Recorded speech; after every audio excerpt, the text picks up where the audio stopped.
Ако искате да осигурите комфортно лято и за домашните си любимци, докато сте в отпуск, има решение. Срещу 20 лева на ден вашето куче или котка може да отседнат в хотел на пълен пансион и с програма за обучение и развлечение.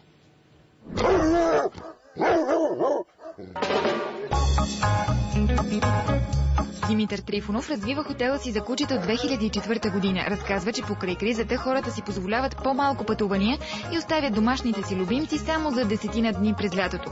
Въпреки това в момента има 30 клиента. Те възприемат четириногите като свои деца и често се обаждат от морето, за да ги чуят. Говорим си за мен банални неща, за хората много важни и интересни.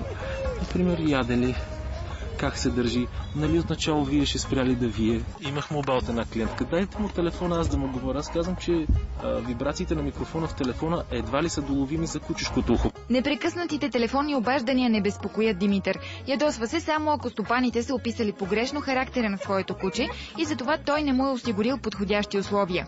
Казах ми че кучето е спокойно, като котка, само си лежи в къщи, вкарвам го в стаята и след един ден пластмасовите легла, които ползват кучета, е нагризано и нацепено на парчета.